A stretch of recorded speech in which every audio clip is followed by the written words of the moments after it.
Sidang telah dimulai. Hai si penyuap, kenapa kau takut kalau produkmu direview?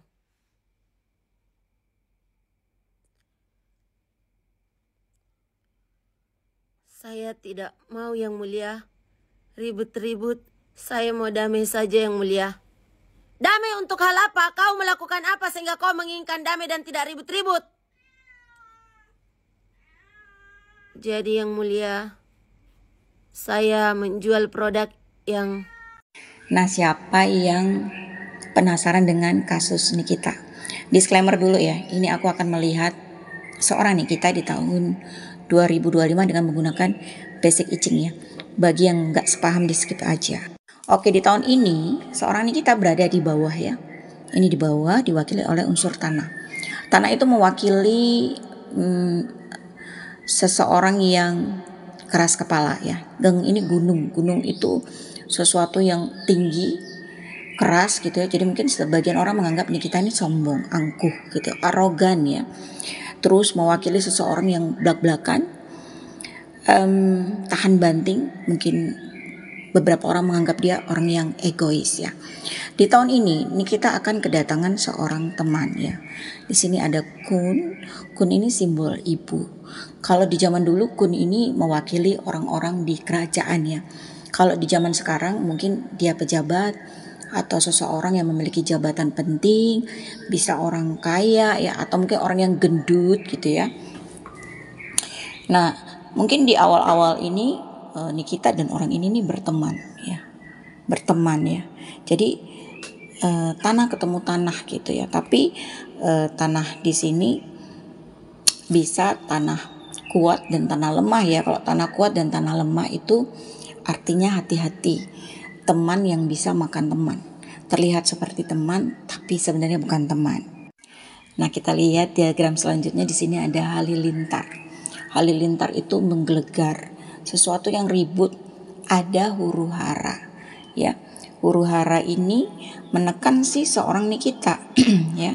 Nikita ini api ketemu kayu, apinya akan tambah besar ya. Artinya di sini ada keributan yang membuat emosi seorang Nikita memuncak. Tahu sendiri kan, kalau api membesar ini biasanya pancarannya tuh kemana-mana ya. Orang api ini sesuatu yang tidak bisa diprediksi. Jadi kalau orang api marah, dia bisa menjalar kemana-mana gitu ya. Sesuatu yang bisa terbakar ya dia bakar gitu. Jadi siapapun yang mungkin nanti terkena imbasnya bisa kena ya. Di sini ada halilintar, ada serangan untuk seorang Nikita Mirzani yang nanti ini akan membuat kemarahan atau emosi seorang Nikita jadi bangkit. Kita lanjut ya. Di sini aku cuma baca poin-poinnya ya. Di sini ada kan. Kan ini air ya. Air ini akan menekan seorang Nikita. Kalau menekan dia sifatnya negatif ya. Nah, kan ini simbol apa sih kalau negatif? Kan ini simbol seorang dokter tuh ya. Ini aku berpikir bahwa resonate ya. Ada tekanan dari seorang dokter ya. Tapi ini juga simbol dari pengedar ya. Kemudian ini juga simbol dari pengedar obat, organisasi yang melanggar hukum ya. Apakah seorang dokter Resa artinya melanggar hukum kah? Atau dia mengedarkan obat terlarang kah maksudnya?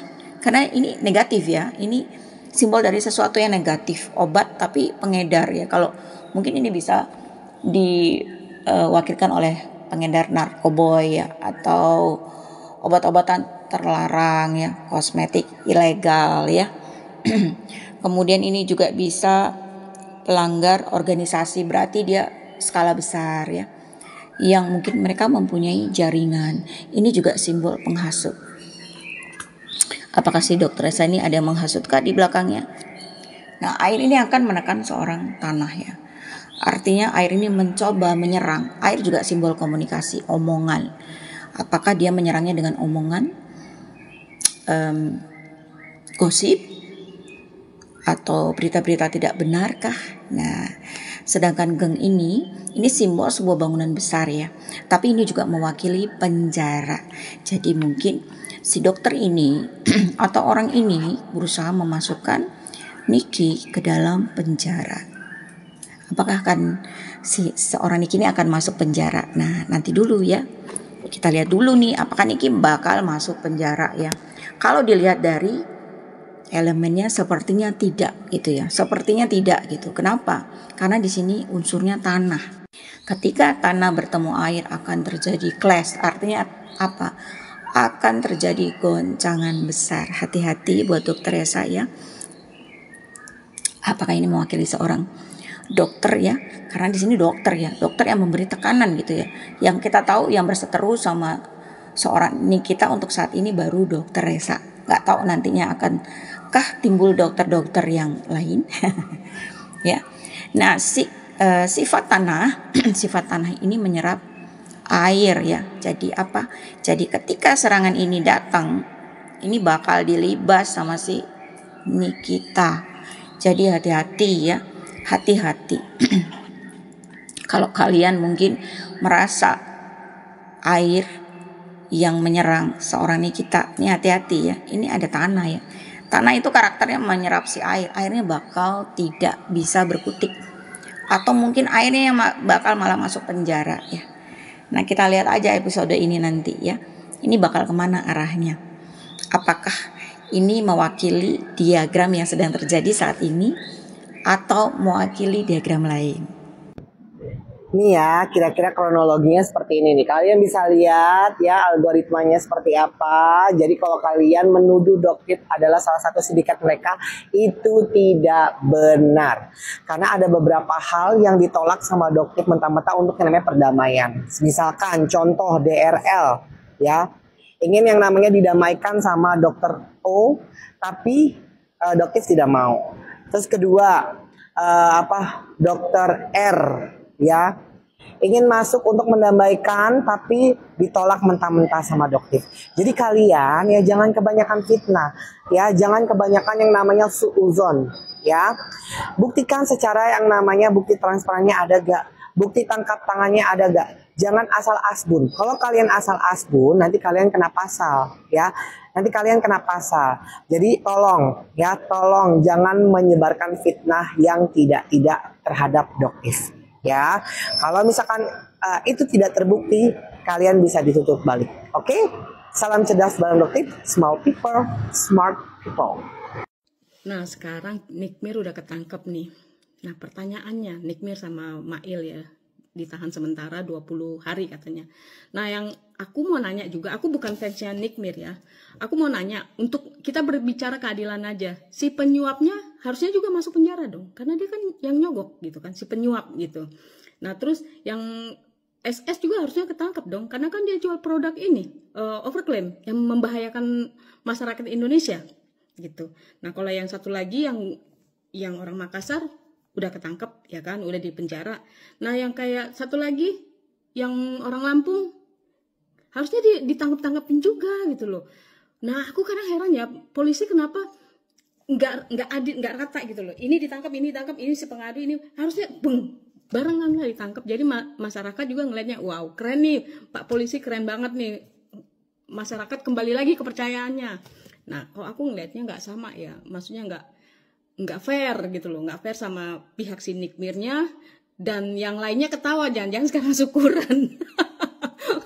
Pergi ke Bali atau kemana syukuran, party besti, musuh kita udah masuk penjara besti.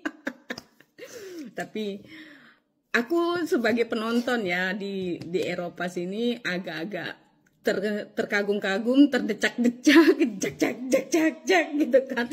Keren loh produk hukum di planet Pluto itu ya, pokoknya siapa yang punya duit lu yang bisa aman gitu kan. Yang pihak penerima jatah ya kayak berlomba, lu kasih berapa, kalau enggak ya ini ngasih segini nih, lu bisa berapa, wow gedean dia, udahlah dia aja yang penjara gitu, lu aja yang penjara, lu ngasihnya terlalu kecil, kayaknya begitu ya. Apa gue salah persepsi? Trik dan rencana Doktif berhasil. Doktif SS dan BPOM, mari kita bahas. Ada beberapa poin yang bisa kita ambil dari forum pertemuan antara BPOM dengan para owner-owner skincare kemarin.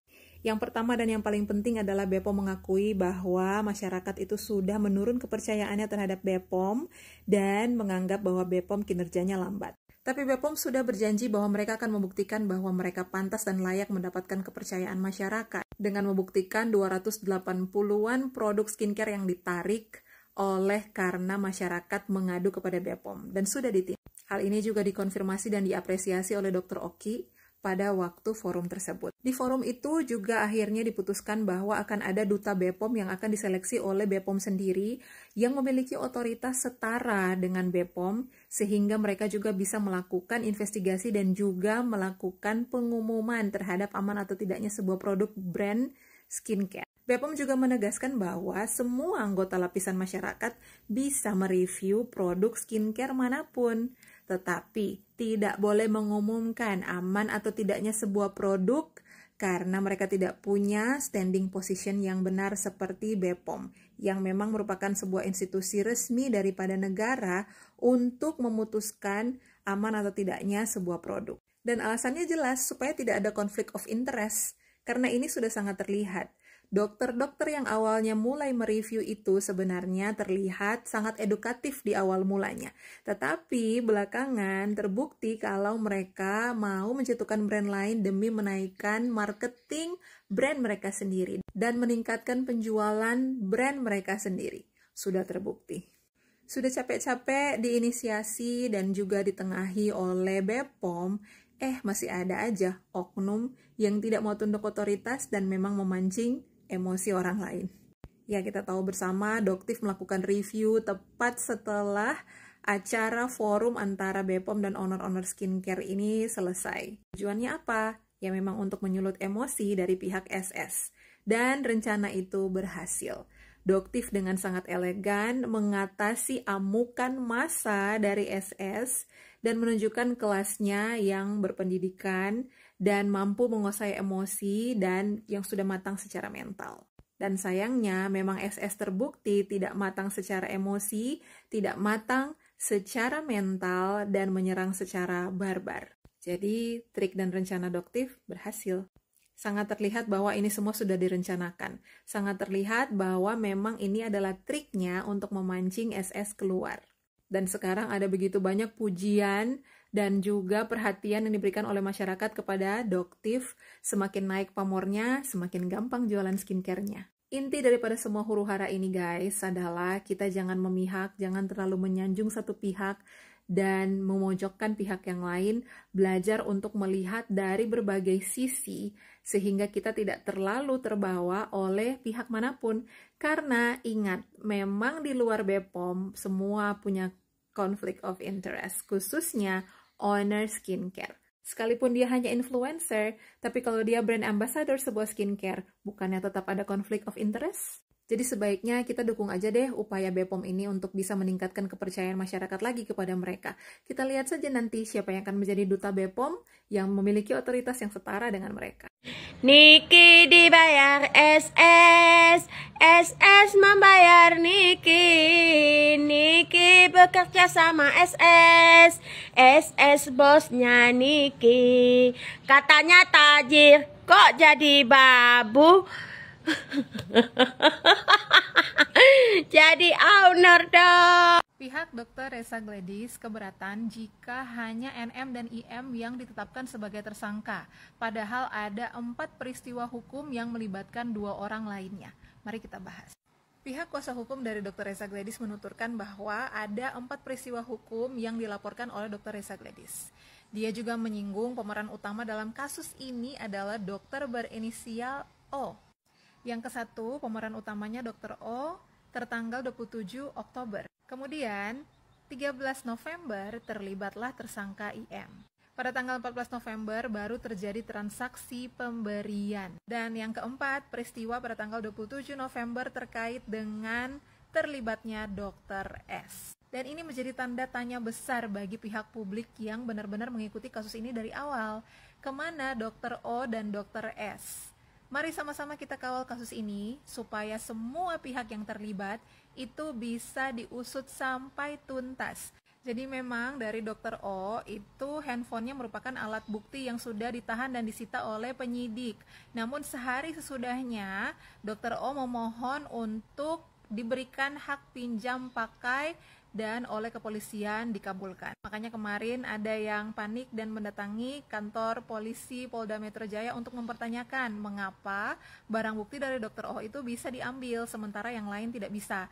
Ini juga menjadi tanda tanya besar dari publik kepada pihak kepolisian.